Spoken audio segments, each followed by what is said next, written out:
ನಮಸ್ಕಾರ. ನಾನು ನಿಮ್ಮ ಲಕ್ಷ್ಮೀ ಹೆಬ್ಬಾಳ್ಕರ್ ಮಾತಾಡ್ತೀನಿ. ಇವತ್ತಿಗೆ ಕರ್ನಾಟಕ ರಾಜ್ಯ ಸರ್ಕಾರದ ಮಹತ್ವಾಕಾಂಕ್ಷೆಯ ಯೋಜನೆಯಾದಂತಹ ಗೃಹಲಕ್ಷ್ಮಿಯನ್ನ ಜಾರಿಗೆ ತಂದು 1 ವರ್ಷ ಆಯಿತು. ಈ ಸಂದರ್ಭದಲ್ಲಿ ಕುಟುಂಬದ ಎಲ್ಲ ಯಜಮಾನಿಗಳಿಗೆ, ನನ್ನ ಗೃಹಲಕ್ಷ್ಮಿಗಳಿಗೆ ನಾನು ಹಾರ್ದಿಕ ಶುಭಾಶಯಗಳನ್ನ ಮತ್ತು ಅಭಿನಂದನೆಯನ್ನು ಸಲ್ಲಿಸ್ತೀನಿ.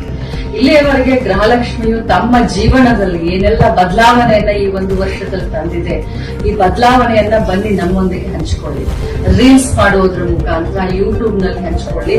ಯಾರು ಜಾಸ್ತಿ ರೀಲ್ಸ್ ಓಡುತ್ತೆ, ವ್ಯೂಸ್ ಸಿಗುತ್ತೋ ಅಂತ ಕುಟುಂಬಕ್ಕೆ, ಅಂತ ಯಜಮಾನಿಗೆ, ಅಂತ ಗೃಹಲಕ್ಷ್ಮಿಗೆ ನಿಮ್ಮ ಲಕ್ಷ್ಮಿ ಹೆಬ್ಬಾಳ್ಕರ್ ಕಡೆಯಿಂದ ಒಂದು ಬಹುಮಾನ 1 ತಿಂಗಳು ಅಂದ್ರೆ ಸೆಪ್ಟೆಂಬರ್ 30ನೇ ತಾರೀಕಿನವರೆಗೂ ನಿಮ್ಮ ರೀಲ್ಸ್ ಗಳನ್ನ ಯೂಟ್ಯೂಬ್ ಗಳಲ್ಲಿ, ಫೇಸ್ಬುಕ್ ನಲ್ಲಿ ಅಥವಾ ಇನ್ಸ್ಟಾಗ್ರಾಮ್ ನಲ್ಲಿ ಹಂಚಿಕೊಳ್ಳಿ. ಜಾಸ್ತಿ ವ್ಯೂ ಸಿಕ್ಕಂತ ರೀಲ್ಸ್ ಮಾಡದಂತವರಿಗೆ ನನ್ನ ಕಡೆಯಿಂದ ವೈಯಕ್ತಿಕವಾಗಿ ಒಂದು ಬಹುಮಾನವನ್ನ ಕೊಡ್ತೀನಿ.